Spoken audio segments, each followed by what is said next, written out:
ವರ್ಷ ಮೈಸೂರು ದಸರಾದಲ್ಲಿ ಪಶುಪಾಲನೆ ಇಲಾಖೆಯವರು ಅತ್ಯಂತ ಸಂಭ್ರಮದಿಂದ ಜವಾಬ್ದಾರಿಯುತವಾಗಿ ಈ ಪ್ರದರ್ಶನವನ್ನು ಏರ್ಪಡಿಸ್ತಾರೆ. ಅವರಿಗೆ ಮುಖ್ಯವಾಗಿ ನನ್ನ ಅಭಿನಂದನೆಗಳು. ಇದು ರೈತ ದಸರಾ ಸಮಿತಿಯಿಂದ ಮಾಡೋದು. ರೈತರಿಗೆ ಫಾರ್ಮಿಂಗ್ ಜೊತೆಗೆ ಪಶು ಪ್ರಾಣಿಗಳ ಸಹಿತ ಅಷ್ಟೇ ಮಹತ್ವದ್ದು ಅಂತ ತಿಳ್ಕೊಂಡು ಇದು ಪಶು ಸಂಗೋಪನೆ ಸಹಿತ ಒಂದು ರೈತರ ಇವಾಗ ಬಂದೇ ಬರುತ್ತೆ ಇಲಾಖೆಯಲ್ಲಿ. ಈ ವರ್ಷ 550ಕ್ಕೂ ಹೆಚ್ಚು ಶ್ವಾನಗಳು, ಬೆಕ್ಕುಗಳು ಸಹಿತ ಪಾರ್ಟಿಸಿಪೇಟ್ ಮಾಡಿದ್ದಾರೆ. ಒಬ್ಬ ತೀರ್ಪುಗಾರರಿಗೆ ಬಹಳ ಕಷ್ಟ ಅಂದರೆ ಪ್ರತಿಯೊಂದು ಅಷ್ಟು ಬುದ್ಧಾಗಿವೆ ಇವು. ಆದರೂ ಒಂದು 3-4 ಪ್ರೈಸ್ ಅವ್ರು ಕೊಡಲೇಬೇಕಾಗುತ್ತೆ. ಯಾಕಂದರೆ ಎಲ್ಲರಿಗೂ ಎಲ್ಲ ಪ್ರೈಸ್ ಸಿಗೋದಿಲ್ಲ. ಸಿಕ್ಕದೇ ಇದ್ದವ್ರು ತಿಳ್ಕೊಳ್ಳಿ, ಪ್ರೈಸ್ ನಿಮ್ಮದು ಪ್ರಾಣಿ ಚೆನ್ನಾಗಿಲ್ಲ ಅಂತಲ್ಲ, ನಂಬರ್ ಆಫ್ ಬಹುಮಾನಗಳು ಕಡಿಮೆ ಇದೆ ಅಂತ ತಿಳ್ಕೊಂಡು ಸಿಕ್ಕಿಲ್ಲ ಹೊರತು ನಿಮ್ಮ ಪ್ರತಿಯೊಬ್ಬ ಶ್ವಾನವು ಹೃದಯಕ್ಕೆ ಹತ್ತಿರವಾಗೇ ಇರ್ತದೆ. ನನಗೆ ಭಾಳ ಸಂತೋಷವಾಗಿದೆ ಇದರಲ್ಲಿ ನಾನು ಪಾರ್ಟಿಸಿಪೇಟ್ ಮಾಡಲಿಕ್ಕೆ. ಹೌದು ಹೌದು, ಇದು ಗೋಪಿ ಈ ಸೌಂದರ್ಯ ಪ್ರದರ್ಶನದಲ್ಲಿ ಆಗಿತ್ತು. ಗೋಪಿ ನನ್ನ ದೃಷ್ಟಿಯಿಂದ ನೋಡಲಿಕ್ಕೆ ಬಹಳ ಸುಂದರವಾಗಿದ್ದಾನೆ. ಆಮೇಲೆ ಬಹಳ ಗೌರವಿತವಾಗಿ ನಡ್ಕೋತಾನೆ. ಅವನು ತನಗೆ ಬರುವ ದುಡ್ಡಿನಲ್ಲಿ ಬೀದಿ ನಾಯಿಗೆ ಪ್ರತಿ ತಿಂಗಳು 2000 kg ಅಕ್ಕಿಯನ್ನು ಕೊಡ್ತಾನೆ. ಅವನ ಪುಸ್ತಕಗಳು ಭಾರತದ 8 ಭಾಷೆಯಲ್ಲಿ ಭಾಷಾಂತರಗೊಂಡಿದೆ. ವರ್ಷಕ್ಕೆ ಅವನು 5 ಲಕ್ಷ ಕಾಪಿ ಅದು ಖರ್ಚಾಗ್ತಿದೆ. ಗೋಪಿ ಅದೆಲ್ಲಕ್ಕಿಂತ ಹೆಚ್ಚು ಗೋಪಿ ಭಾಳ ಸ್ನೇಹಮಯಿ ಇದ್ದಾನೆ. ಅದಕ್ಕೆ ನನಗೆ ಗೋಪಿಗೆ ಸಿಕ್ಕ ಬಹುಮಾನ ನನಗೇ ಸಿಕ್ಕಿದೆ ಅನ್ನೋ ಸಂತೋಷ ಆಗಿದೆ. ಗೋಪಿ ಜೊತೆಗೆ ಅನೇಕರು ಕೆಲಸ ಮಾಡ್ತಾರೆ. ನಮ್ಮ ಸಿದ್ದನಾಯಕರು ಎಲ್ಲರಿಗಿಂತ ಹಿರಿಯರು, ಅವ್ರು ನೋಡ್ಕೋತಾರೆ. ಆಮೇಲೆ ನಮ್ಮ ಮಂಜು ಅಂತ ಇದ್ದಾರೆ, ನಮ್ಮ ಡ್ರೈವರು, ಅವ್ರು ನೋಡ್ಕೋತಾರೆ.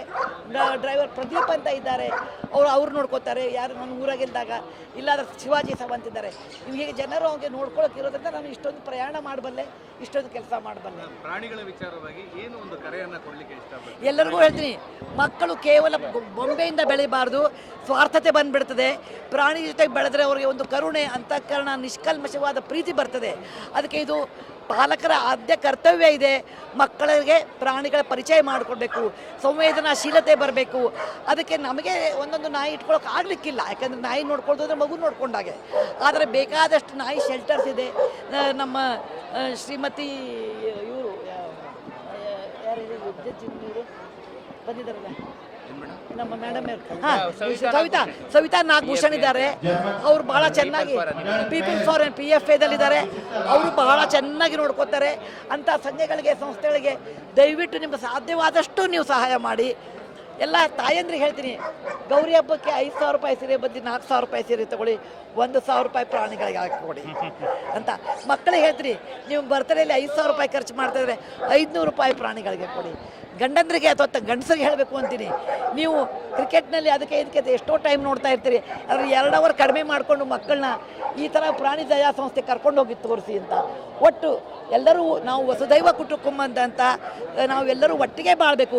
ಪ್ರಾಣಿ, ಪಶು, ಪಕ್ಷಿ ಎಲ್ಲರೂ ಒಟ್ಟಿಗೆ ಬಾಳಬೇಕು ಅನ್ನೋ ಇದು ನಮ್ಮ ಹಿರಿಯರು ಕೊಟ್ಟ ಸಂದೇಶವನ್ನು ನಾವು ಪಾಲಿಸಿ ಸಂತೋಷದಿಂದ ನಾವು ಈ ಜೀವನ ಕಳಿಬೇಕು ಅಂತ ಹೇಳಿ ಬಯಸ್ತಿದ್ದೀನಿ. ಧನ್ಯವಾದ. ಹೌದು, ಯಾಕೆಂದರೆ ನನ್ನ ಮೊಮ್ಮಗಳ ಹೆಸರು ಕೃಷ್ಣ ಅಂತ.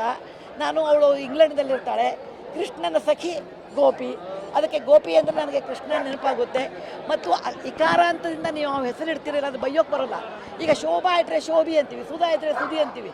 ಗೋಪಿಗೇನು ನಮ್ಗೆ ಬರೋಲ್ಲ, ಇಕಾರ ಅಂತಿದ್ರೆ ಏನಾಗ್ತದೆ. ಅದಕ್ಕಿಂತ ಹೆಚ್ಚು ಅವ್ನು ನೋಡಿದಾಗ ಒಮ್ಮೆ ನನಗೆ ಆಕಳ ಮುಖ ಕಣ್ಣಂಗೆ ಕಾಣುತ್ತೆ.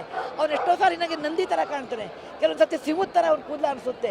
ಅವನನ್ನು ವಿಧ ರೂಪದಲ್ಲಿ ನೋಡ್ತಾನೆ. ಅವನು ಬಾಲಿನ ಚಾಮರ ನೋಡಿದಾಗ ಒಂದು ಒಳ್ಳೆ ಚಾಮರ ಕಣ್ಣಂಗೆ ಕಾಣುತ್ತೆ. ನನಗೆ ಗೋಪಿ ವಿಧವಾದದಲ್ಲೇ ಕಾಣ್ತಾರೆ. ಹೌದು, ಅದಕ್ಕೆ ನಾಯೇ ನಾರಾಯಣ ಅಂತ ನಾನು ಕಾಣ್ತಿದ್ದೀನಿ. ಅದಕ್ಕೆ ಎಲ್ಲರಿಗೂ ನಾನು ಈ ಪಶುಸಂಗೋಪನೆ ಇಲಾಖೆಯವರಿಗೆ ಮತ್ತು ರೈತರ ಇಲಾಖೆ ಇವರೆಲ್ಲರಿಗೂ ವಿಶೇಷವಾದ ಧನ್ಯವಾದ ಹೇಳ್ತೀನಿ.